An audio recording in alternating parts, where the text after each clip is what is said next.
You did. No. You do great.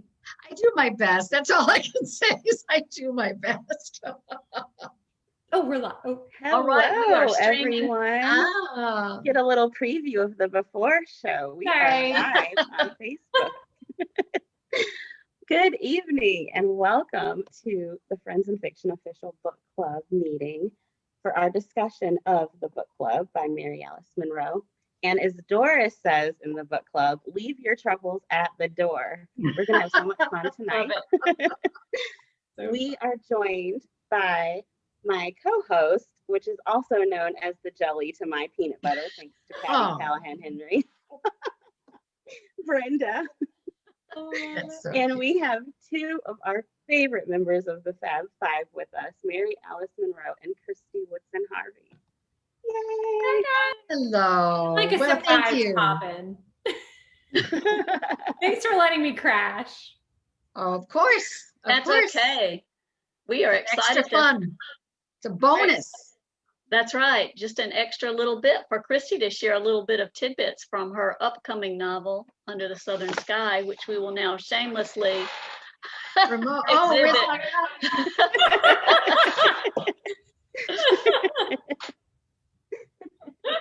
Poor Mary Alice. Like I say, I try really hard. No, I'm under deadline. I was trying to find my copy of the book club, and I was like, it's not gonna. I mean, look, it's back there. I know. I've read Everything's it. in boxes. I've read it. It's wonderful. Thank you. That's all we need to know. No, but y'all, thank you so much for choosing Under the Southern Sky as one of your official book club picks. I cannot wait to be here to talk to everyone about it. It officially releases April 20th. So it's getting soon, y'all. 5 weeks from tomorrow. And I'm leaving on tour in 4 weeks. So go check out my website. It's KristyWoodsonHarvey.com. I'm going to have lots of in-person events and lots of virtual events. So come see me somewhere and don't miss me right here talking about Under the Southern Sky. Should I tell you a little bit about it? Yes. Okay, really quickly. So this is my favorite book I've ever written. I just have to say that right up front. I've been thinking about it for like 6 years. I had a friend come up to me at a party. It was right after my debut, Dear Carolina, had released. And she said, she was really upset. And she said she had just been to the doctor. She just had twins, and she and her husband had some leftover frozen embryos, and they had to decide what to do with them. And that was just not a decision that it wasn't even on her radar. She was like, I was just worried about having my babies, and I was not worried about what I was going to do with these leftover frozen embryos. And she said, so many people are going to be in the same situation, and you need to write a book about this. And it was like one of those just chill bump, lightning bolt moments. And so I knew for years I wanted to write a story about that, but I didn't know what the story was. And so little by little, little pieces started coming to me. And so the story ultimately is about a woman named Amelia, who is an investigative journalist, who inadvertently finds out when she's doing a story that a cluster of frozen embryos belonging to one of her childhood friends named Parker and his late wife Greer have been deemed abandoned. And that's something that's been in the media a lot lately. I'll talk about that more when we're on our actual book club. But basically it means that their fate is up in the air, and she knows that he wouldn't have done that on purpose. And so she has to call him and tell him that this is the situation. And then he is put in the position of having to decide what to do with what is effectively the last remaining part of this woman that he loves so much. And so we get to see this story through the eyes of Amelia, the journalist, and her good Southern meddling mama, Elizabeth, and then Parker, the father of the embryos. And then we get to see his late wife, Greer, through her journal entries along the way. And so each of these characters has a big secret. And as the secrets are revealed, what ultimately happens to the embryos is determined. So that's Under the Southern Sky. I can't wait for you. It's a great story. It really is. I loved it. Mary Alice. Very poignant, very meaningful. Well, thank you. Well, I'm thrilled to share it with everyone. I can't wait for you guys to read it. April 20th. And I know you're here to talk about the book club, not me, but thank you for letting me first in tonight. And it's coming so soon. You had to share the good news. And Brenda and Absolutely. Lisa, just thank you from all of us.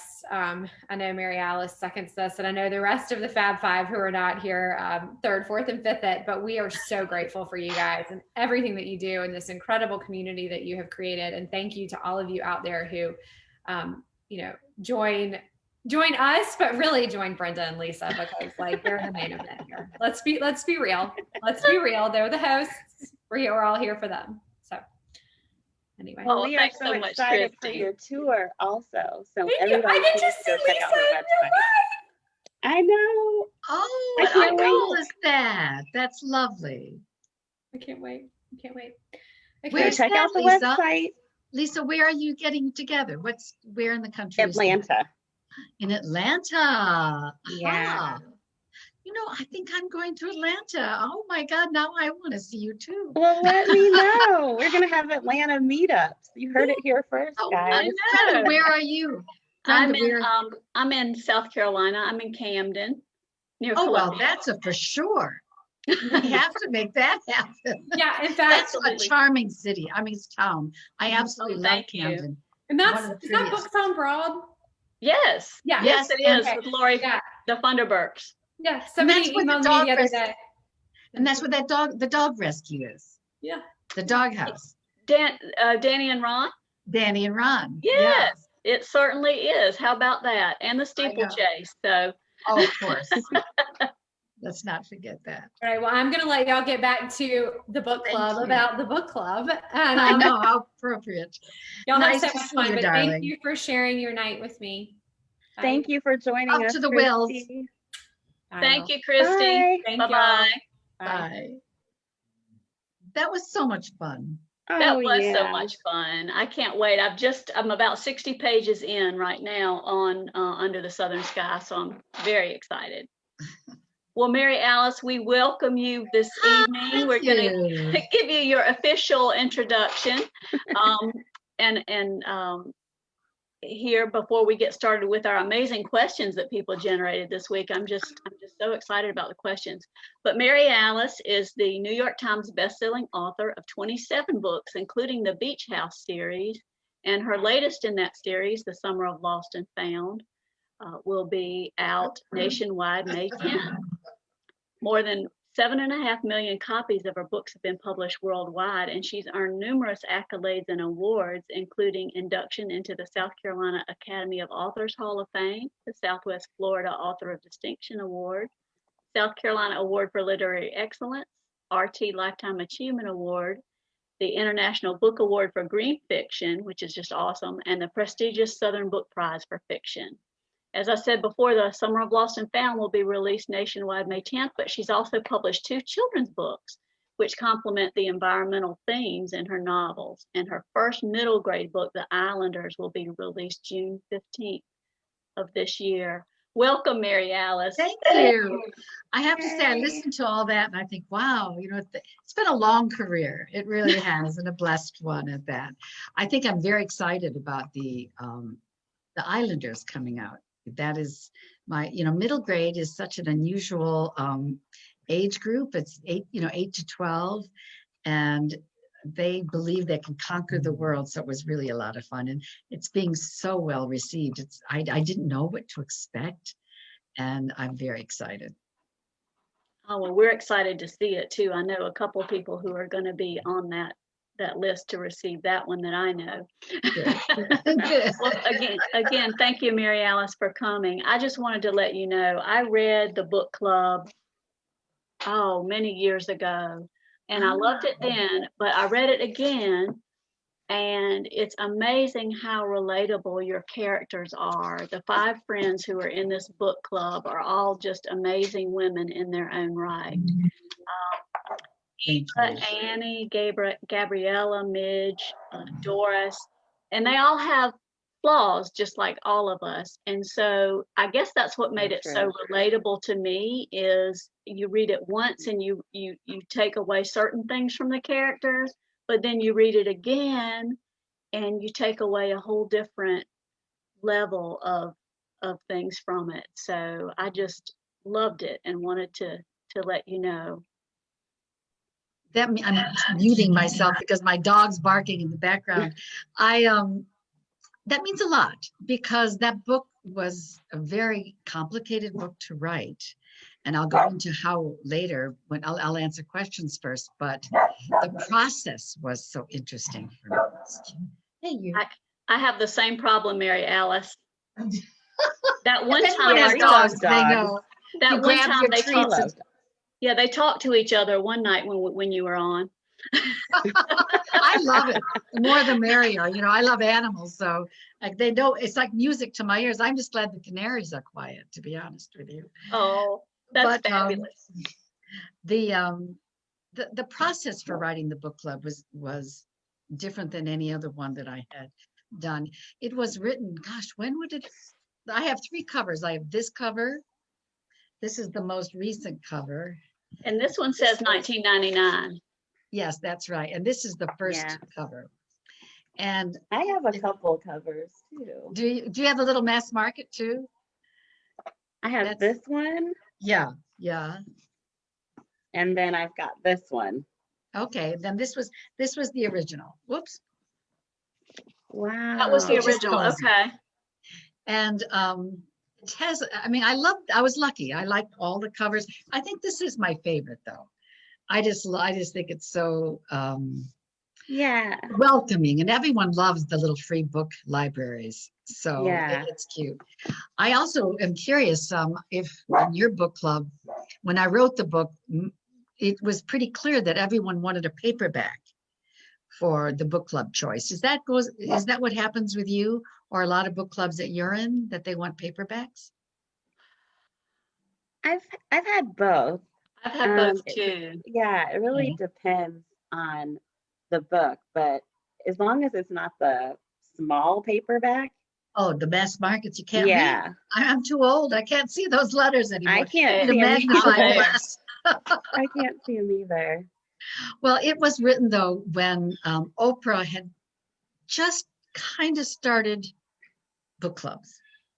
And I had been a member of a book club for 20 some years. I loved book clubs. And over the years, I'd come to appreciate that there are different kinds of book clubs. There are levels. And at one level, the women choose a book and get together and have a good time. And there's not a lot of discussion going on. It's like usually a title's like Read Between the Wines, which is one of my favorite titles of a book club. I've been to a lot. And then there's the intermediate one where it's a really good book club where they come in and someone prepares or there's some discussion of the book club, of the book chosen. To me, the highest level of a book club is usually attained when people get to know each other and there's trust. And that's what this book club was. And when that happens, the themes or the issues of the book sparks discussion that promotes personal revelations.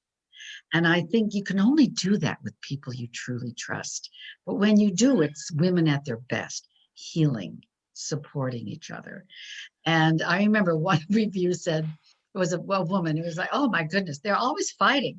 I wouldn't want to be in that book club. And I said, what book club are you in? Excuse me. There's always for book club. My book clubs are with people I've been with for 20 years. And there's oh my God, did you hear what she said? There's always amongst people, a little bit, but fundamentally you care. You really, and once in a while you get that great discussion that is often sparked by the book.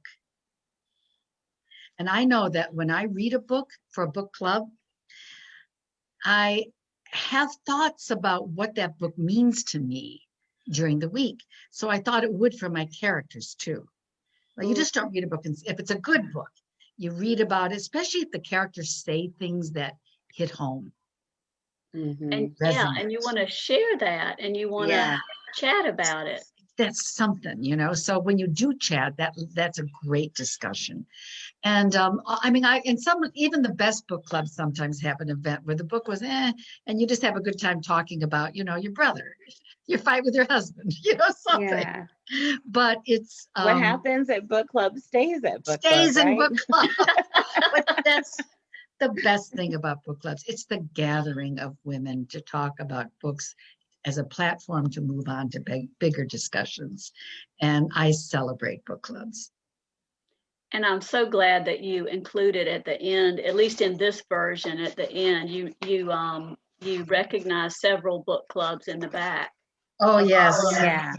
And I thought that was pretty neat because some of our members were really interested in what book clubs you had been a member of. And one person, in fact, asked a question of all of us, interestingly, on Facebook, and Mary Alice has answered it in part already, but she asked us, how many book clubs have you been in and what brought the group together? Like, was it a neighborhood or mom's group, library? So I thought that was interesting. You have been a part of book clubs for many years. But how about you? How about you? Most of my book clubs have been library related, rather than, neighborhood or people who already knew each other. So that's been my experience. And that has its own reward because you meet people who are different ages and different, experiences. So that was they bring different book selections too. Yes, absolutely. And they are more guided. They tend to be more guided discussions that way too, which is a plus and a minus though. What about you, Lisa? For me, I've done library. I've always gone to book discussions like through the library, but my love for certain book series or certain books have brought me so many of my closest friends. Like, I'm a huge Harry Potter nerd, so I met a lot of Harry Potter nerds that way. And going to different conventions or book, events, I've met friends. But after reading this book, I was like, okay, I want to do a book club like this where we can really, that part's been missing, where you go to someone's house. I haven't done that yet. You know what's so fun about that is that the Wednesday night book club, all the book clubs I've been in have been you go to people's houses. And the Wednesday night book club in particular was in Chicago, River Forest, outside Chicago. And I lived there. What was that? My cousin lives in River Forest. Oh, it's a great community. I really love it. Really right nice. Outside Oak Park, near Chicago. And we lived there for several years. And what was so funny was I was writing the book when I was a member of the book club. And they were like chewing their nails. And then the joke was the book came out, like I think in August, and I moved in August. And so they were so sure I was writing about them. And in the original book, which the original paperback, it came out in paperback. The photograph wasn't of me; it was of me and my book club. And they were all in it, and it was good. I did not use any of their lives, and it would have been wrong. But how funny that I would have wrote the book and skedaddled. And I bet they were pondering, okay, am I Eve? Am I Doris? Oh, yes, people do. I wrote a book called The Four Seasons about sisters, and I'm one of 5. And I was informed by my own personal life. But honestly, I wouldn't dare write about them. But my brother called me and he started telling me who all the sisters were. I just stay away from that if I can. That's probably safest. I don't want to get sued or killed. Goodness. Plus, characters have a job to do. I remember when I wrote this book, the book club, I had intended always for it to have a sequel. So it's a little short on Gabriella. I would have liked to have added a little more for her and extended the story even for Midge, which I think had a very interesting development. I would have liked to have developed, but I moved to Isle of Palms, and I got into turtles, and the rest is history. Well, it's never too late. Remember, that's what y'all always say. I know. Actually, Andrew McDowell asked me if I would rewrite it for her because she loved the idea. And I said, get in line. I said, yes, no. I really would love to, because I think it's a fascinating idea, but I would have to pretty much write a sequel. I couldn't change this one. This one is done.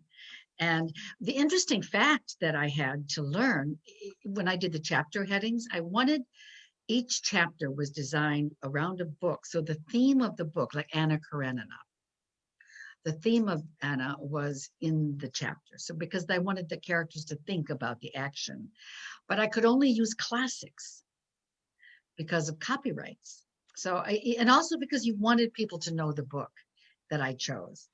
The hardest one too is Dr. Seuss. It was, it was very hard to use Dr. Seuss at the time. So each book had to have copyright freedom. Oh, that's Wow. an interesting, I hadn't thought about that, I even didn't the either small when I wrote snippet it. that you use. But we actually had a question about that, and I'm still going to go over it because I wanted to follow up on something you said. Lori Alcon Brown was asking on how you decided on the quotes. And did you write the chapter first and then choose the quote, or did you do it the other way around? And she said, by the way, I enjoyed this book so much. I felt like I was watching in on their lives. And I'm sorry, the letter that Doris wrote to her husband, I opened the door, that was priceless. That was the best line. I was Dora cheering. First of all, I love Dora because you hate her at the beginning, right? She's so annoying, but she had the biggest arc. All the characters in this book, and I don't always do this, were named. Well, first of all, let me just say thank you for that beautiful comment. That means the world to me. It really does. And let me answer her question first. The quote, I can't remember. I think I knew the course of the story. I'm not what they call a pantser. I'm very much I strategize my novels, and I have storyboards, and I look for climax and resolution, and I build. So I knew what had to happen. Then I had to choose books that would include that theme. And then once I chose the books, gosh, I have to remember all the books that I chose.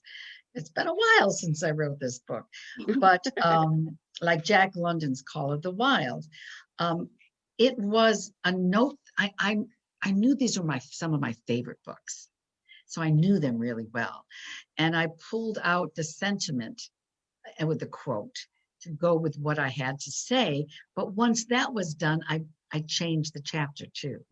So that's why I say it was a very difficult book, but for me, intellectually challenging book to write. And to me, that's the most fun. You get bored if you don't get, at least I do, if you don't get challenged by the actual story. How can I tell this book the best?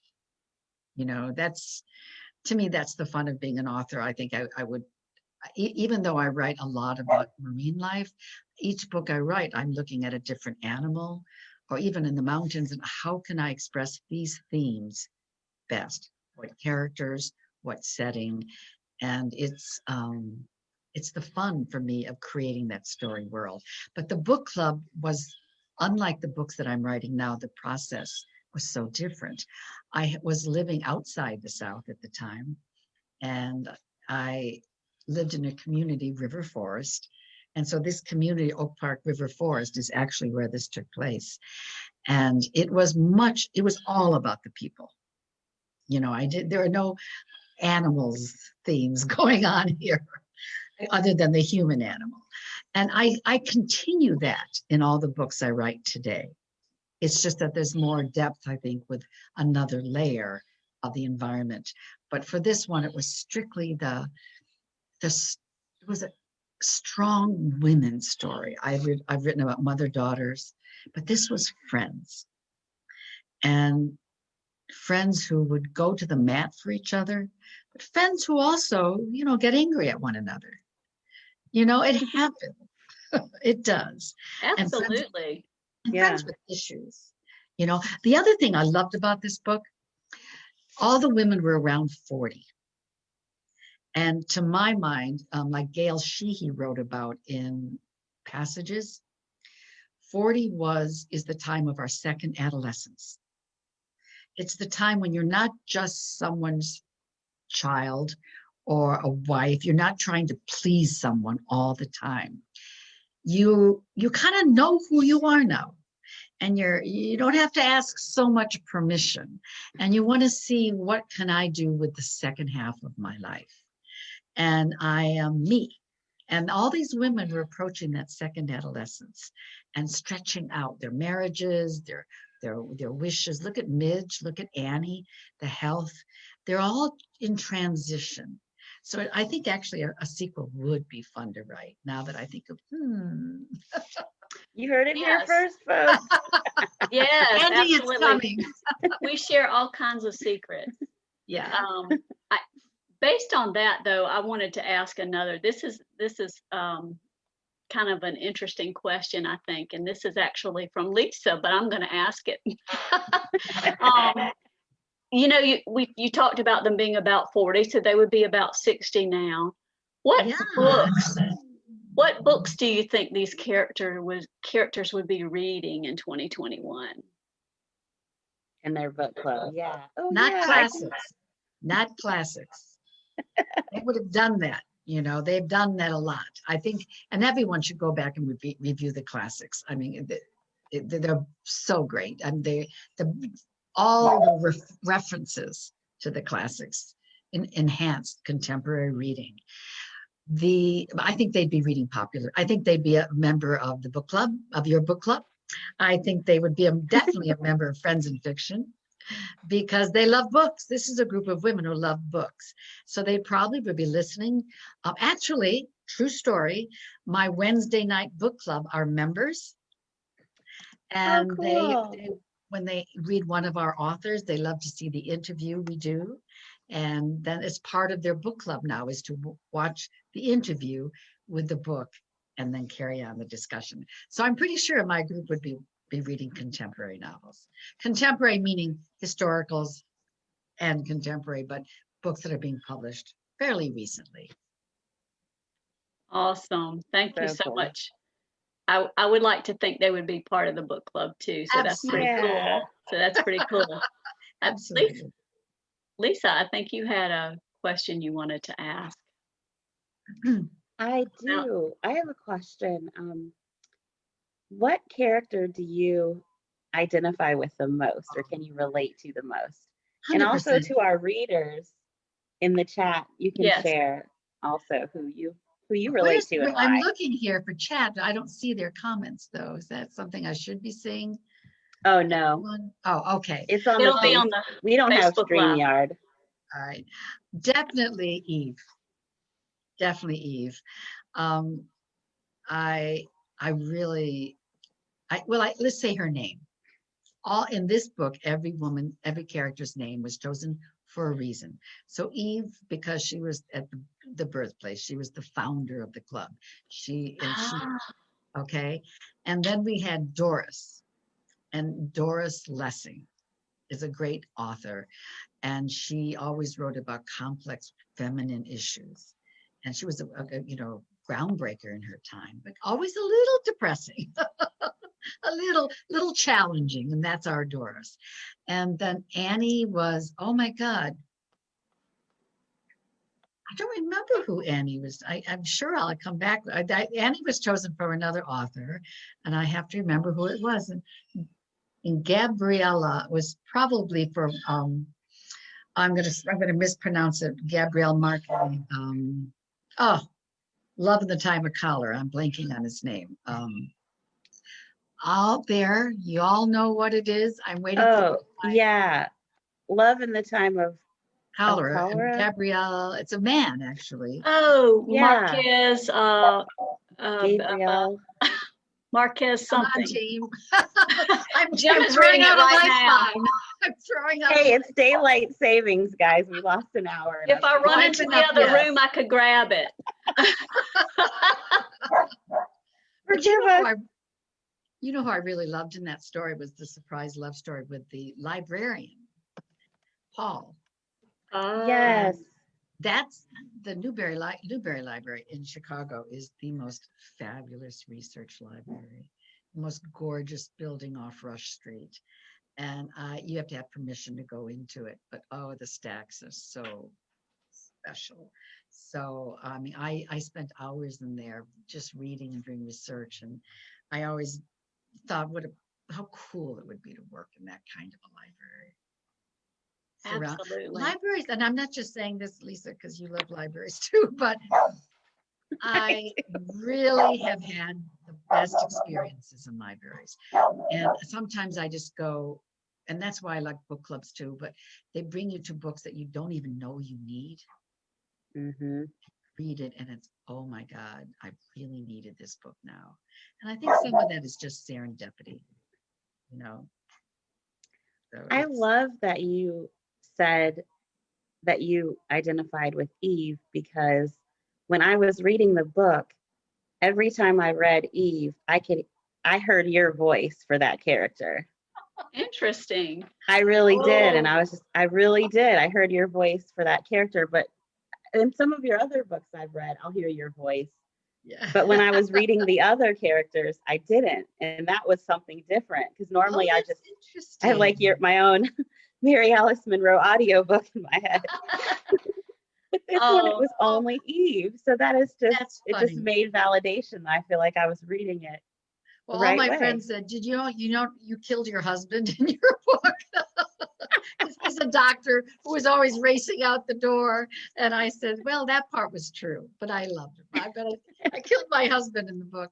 I think I dedicated the book to him just so he wouldn't get mad. That's hilarious. You know, I'm interested in what our members will say they are their most relatable character. But I thought Doris was really interesting because of how far she came, you know, through the length of the book, and sort of her, you know, coming out of into her, not coming out, coming into herself. Well, I think, you know, the story of the goddess Anana, where this is mythological, where she goes deep, deep into the mud to find herself, you know, crawled out of the mud to redemption. And that was Doris. You know, I really knew what I was going for. I went to the myths for her. And I just loved when she was swimming home. You know, that sense of power. She turned out to be my favorite character at the end. And Midge. I loved Midge, and I did not know Midge was going to surprise me that way. Really? No, that was one of the very few surprises I had in my career. And I think the question for me that I might do the sequel about was, I'm not sure really what Midge's solution was, because it was very important to point out what intimacy means for women. And to my mind, intimacy is touching, a confidential feeling. It's not sex. It is more a warmth, sitting down shoulder to shoulder and watching a movie, or when you cry, someone to put their arm around you. That is the power of touch. And so this is what was missing in Midge's life, and she needed that. Was she gay? I think she was exploring that, or I'm just not sure, honestly. Mm-hmm. I think she's discovering that part of her. But up until that point, I think it was her absolute loneliness and not finding any comfort in the arms of a man, and having a great friend and loving this friend and finding that intimacy. And like I said, I wasn't bringing up sex at all in the book. It was really just about two women. And I think throughout history, women have found relationships like that are very valuable. And I wanted Midge to have that. It's a big question. That's what was so honest. That's what was so honest about it, is that she was having a self-discovery. She was allowing herself to feel those feelings, not knowing exactly what they were, but knowing that she wanted to explore it, and it was okay to do that. Yes. And that is so, you know, I thought about, you wrote this in 1999, and I thought, this book is still so relevant today, you know, like it was I loved it. I loved all the characters. I think, it's sometimes you write a book. I was fortunate to write the book and have a publisher publish it. I think it was ahead of its time in some respects. And it's fine. I love that you're reading it today. Maybe I do need a sequel to bring it back. If I wrote a sequel, you heard it here first. What would you like to see? What would everyone like to see? Ooh, yeah, put it in. Well, we have put it quite in a the few chat. comments that want. Put it in the sequel. chat. Okay. So we have a lot of comments of people already saying they want a sequel, but also we have our readers are awesome and amazing, and it's Gabriel Garcia Marquez. That's it. So thank you to everyone in the chat. We had several people save us from our daylight saving I had an absolute fog. brain slip. And I love the author, obviously, but that happens more and more. The name just, you're a Harry Potter fan. You know the scene in the movie when Dumbledore is pulling out the memory? Yes. That's what I feel like it's to get a name these days. I think we all have those moments. Oh, that's hilarious. Well, hopefully people will share more in the chat too about what they'd love to hear. If I get enough good answers, I'm going to write it. Why not? I would like to know, this is Brenda here, how Doris reimagines herself more. Ooh, the reemergence of Doris. Yes. Yes. So that's what I would like. And let's hear from some of our readers and see what okay. She leaves her husband. Yes.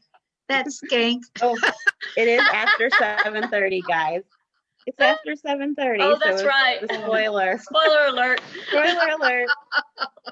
Okay. Belatedly, but. So Michelle, Michelle Haybrick, sorry if I mispronounce your name. She says she'd like to see you explore the teen daughters who would now be in their 30s and their relationship. Oh, what a good idea. Yeah, and then we've got quite a few people that want to see the future, what the future holds for Doris. Yes. Terry Stokes said, your sequel could be the 20 years later and what's going on in all of their lives. Yeah. And then we've got Katrina says Annie and John sequel. If Annie's alive, right? Right. Oh, we don't know that either. We don't know. Oh, we need Prior to the cancer, she's who I identified. It was like I really identified with Annie because she was strong and she was, she went for what she wanted. But then there were parts of Doris, some of her body issues and I've definitely had moments in my life where I don't want to look at the mirror. I've struggled with my weight and I'm like, oh my gosh, I totally understand that. Yeah. But now I'm, forever 29, like me and Kristen said. But I'm, my 13th and I don't know, math isn't my thing, but I am in my 40s kind of. And I totally get the knowing more of yourself. Yeah. Going after what you want. So important. I loved my 40s. I say that right now. I peaked at 40. Well, I've been downhill ever since. But I mean, honestly, I felt I knew who I was.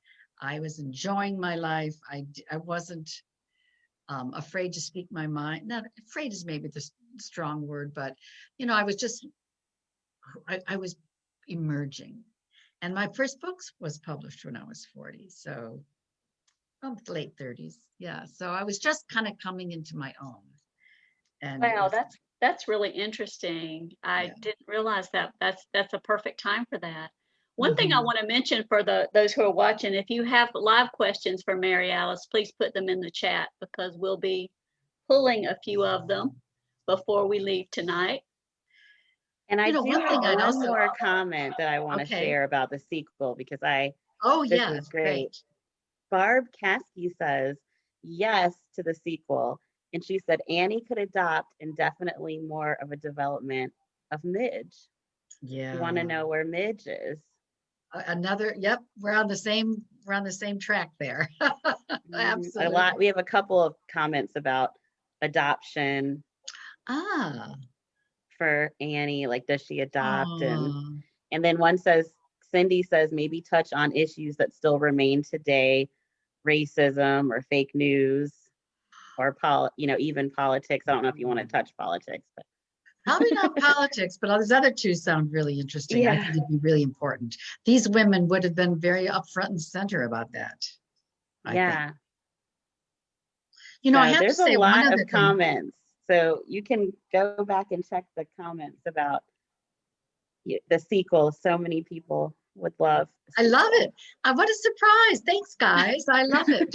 I always like my inspiration. You know, I have to say that one thing I want to share with everybody who's in a book club.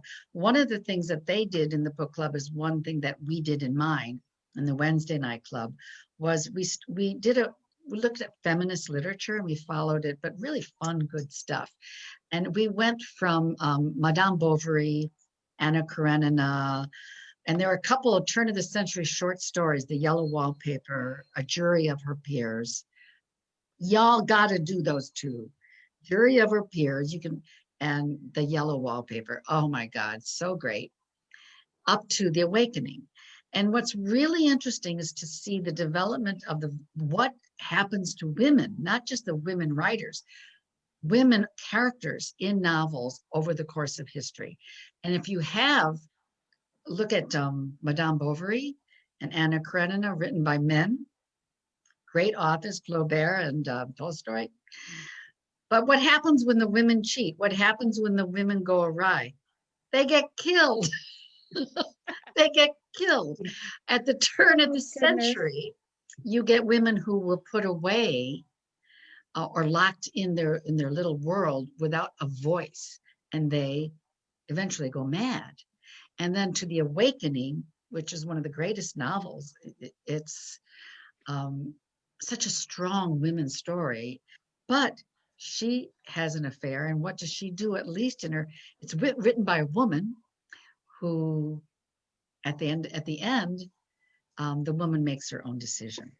So as an interesting to read, what happens to women throughout the course of history with fiction when women have their own opinions or want to leave their husbands or abusive situations, what happens to them? It's a really interesting a group of books to read, and that's what they did, and I highly recommend it. In between all our books that you're reading now, of course. You know, we had. Oh, go ahead, Lisa. I have one more sequel comment that I have to read. Oh, good. It's from my mom, so I'm a little biased. Oh, you have to ask it. She's on the chat. Hi, Mom. I see you on. She says she'd like to see Annie and John adopt a bouncy baby boy. Okay. Doris write a love story with her daughter. And Gabrielle wins the lottery to help her family out of their struggle. Gabrielle, oh, I loved her. That's why I wanted to give her more voice. Annie marries Paul. Yes. Okay. Why write it? She's got it all. She's got it all figured out. She's done it all. She's been thinking about it. Yeah, well, that makes me feel really grateful that y'all felt so strongly about these characters, because they were real.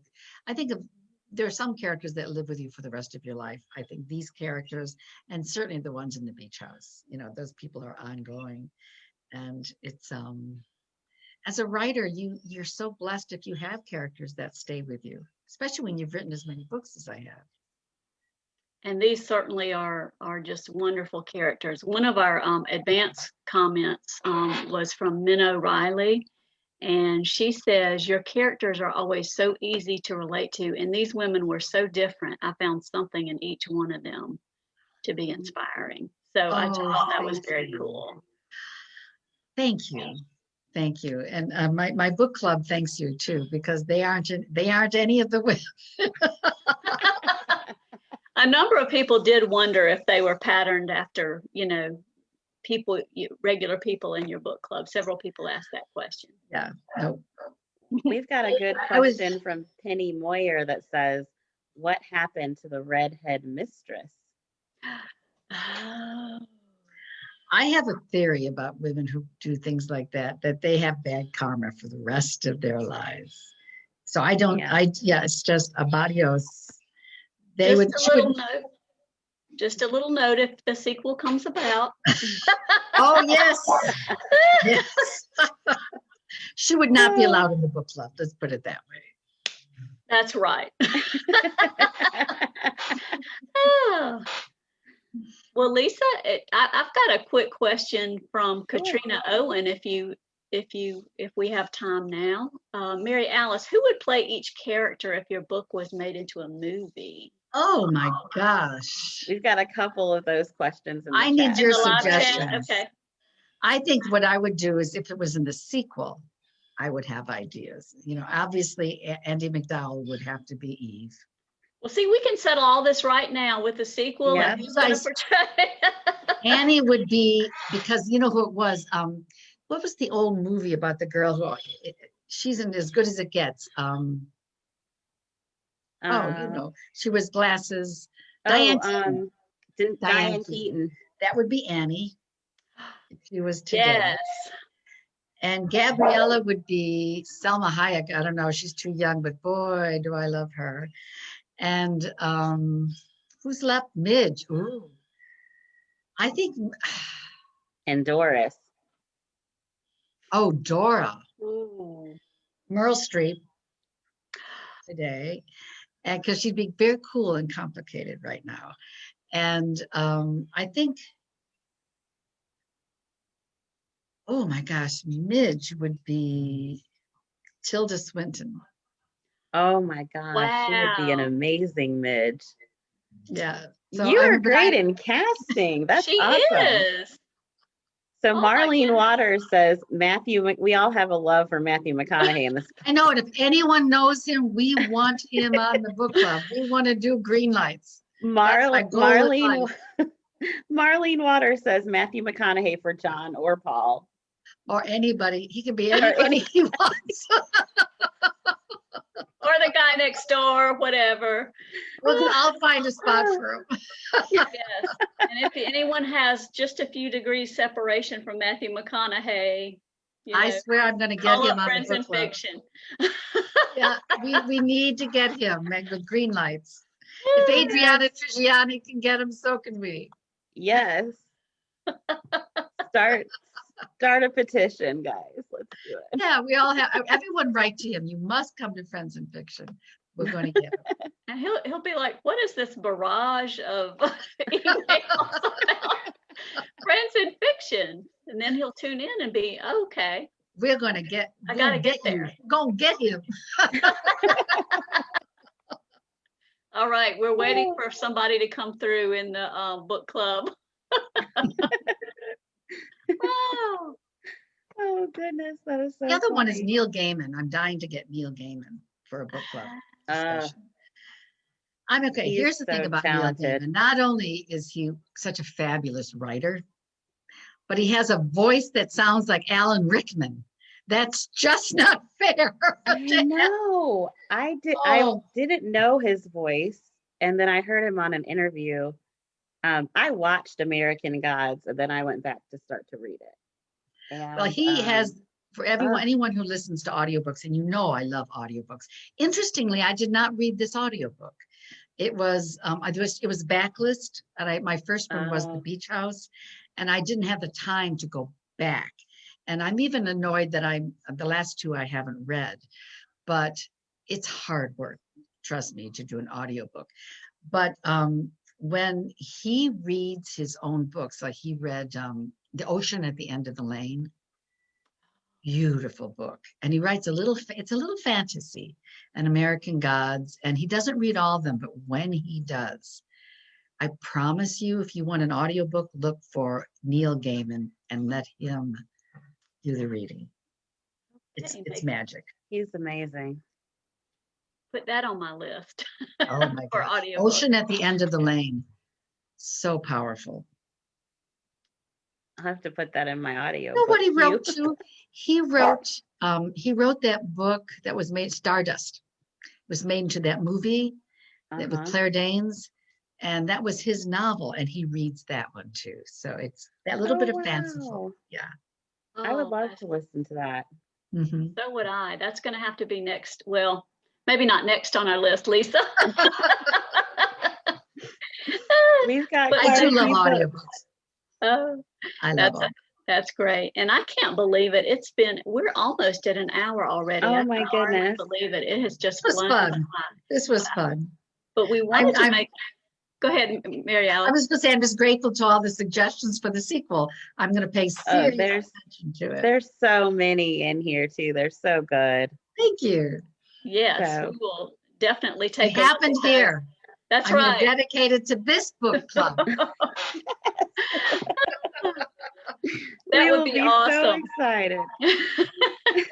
Well, Mary Alice, I know we just have a few minutes left, but we definitely want to give you a chance to mention your latest novel available for pre-order, The Summer of Lost and Oh, Found, thank and you. your I've middle got grade book. Oh, there it is. Thank you. Because I only have a poster. I don't even have a book anymore. And The Oh, Islanders, I don't which have is mine right here. well, The Summer of Lost and Found is continuing the sequel of the series of The Beach House. Speaking of series, I'm so blessed that people love that series because I love it myself.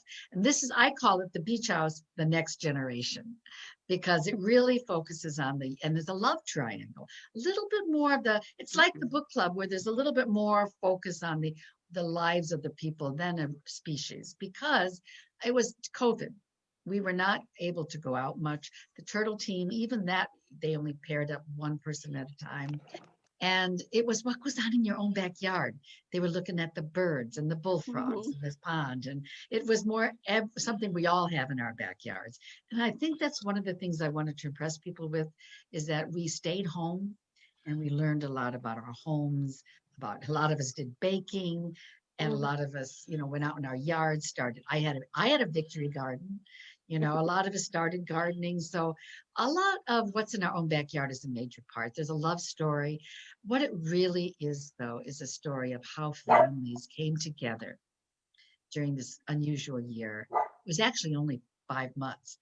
And the young people experienced this summer differently than the older people. And they all, I think that's true. A lot of young people, their lives came to a crashing end. And older people were very concerned about their health and getting sick. And of course, Flo, if you've read the series, Flo has Alzheimer's, and it really declares itself in this novel. And that's another family situation. What happens when you have to go to the hospital? People were so afraid that they would never see someone again. A lot of different fears. And as an author who writes about families, this was a goldmine. And especially this family who's gone through so much. So that's The Summer of Lost and Found, because I really found so many wonderful memories and wonderful things. And I think I struggled with the book because I was writing it in real time. And by the time I finished the book, I felt really confident I said what I wanted to say. With The Islanders is my first middle grade book. I had so much fun, and I wrote it with Angela, who's been my assistant for over 10 years. And it's a real island right off Isle of Palms where I live, called Doris, which is a wild bird sanctuary. No cars, no stores. You can only access it by a ferry. And these 3 kids who would never be friends in real life, an African-American boy from Atlanta, a know-it-all girl, kind of like Hermione from Isle of Palms, and a girl and a boy from, was an army brat. They get thrown on this island for different reasons. Worst summer ever, they think, and they're unplugged. Very important. Unplug your kids. And they get bored in nature until they find out they can explore nature. And it's best summer ever at the end. It's a great book. Oh, I think so. I shouldn't say it. It sounds fabulous. And but it's great because you get kids unplugged. You really want kids to not be afraid of nature and to play. I mean, when we were kids, we went wild in the woods. It's amazing we survived. And yet we I did. know exactly. But there's been a resurgence of that. And as you said, in The Summer of Lost and Found, you were writing it in real time, and people have changed their habits. Children are biking, and families are biking together and looking in the woods. And I love it. That's what I wanted people to do. You formed your group. And in this group, there was a love triangle, which always spices things up a little bit. But we were saying Team Gordon. Are you Team Gordon or are you Team John? And if you know the series, you know who those guys are. And if you haven't, you have time to catch up. Yeah, that was quite a discussion last time. Yeah, Team Gordon, Team John. Well, it really comes to a head in this series, in this final book. I had a hard time writing it, like I said, but in the end, it's just sort of like I look back on the whole year, it turned out really well. Looking back, it was a little bit of Camelot for me, and we'll talk more about it when we have our discussion. Absolutely, absolutely. Well, Mary Alice, we have so enjoyed having you here tonight. This was a blast with our book club. We just always enjoy talking about your books, and I'm sure there's a lot more questions that people have asked, and maybe they'll be able to get some answers later. We always have lively chats. I'm coming back and I'll answer your questions, I promise. All right, fabulous. Thanks again for joining us tonight. And everybody, all our readers, you can get Mary Alice's and other Friends and Fiction authors' books this week at Parnassus Books for 10% off with the code FriendsFiction10. And be sure to tune in this Wednesday night with Friends and Fiction when they will be hosting Jennifer Robson and Ariel Lawhon. Our next book discussion will be on April 19th at 7 p.m. Eastern, where we'll talk with Patty about surviving Savannah. Lisa, do you have anything else you'd like to add before we close? I just want to thank you, Mary Alice. Talking with you is always so much fun. Thank you. We just love having you here with us. Your stories, I feel like we could talk to you all night long. So I know, it zips by. It does. We appreciate you being here, and we look forward to Wednesday night for the St. Patrick's Day episode. So y'all have to read my essay for Parade Magazine. I had so much fun writing about it. It's called Making Your Own Luck. Be your own good luck charm. Oh, well, I can't wait. I can't wait. Okay, well, this is going to be a big week. Yeah. Get your beer, corned beef and cabbage and all that stuff ready. Yeah. Absolutely. Well, we just so appreciate your being here. We're looking forward to the Summer of Lost and Found and the Islanders. And I want to say to all of our book club members, I know I don't have, thanks again. I don't have a book. There's the cover back there somewhere. You can just do Vanna. There you go. Well, we had another great evening. Thanks so much for tuning in, and happy reading, everybody. Thank you. Good night. Thanks. Leave your troubles at the door. Good night. Good night. Good night.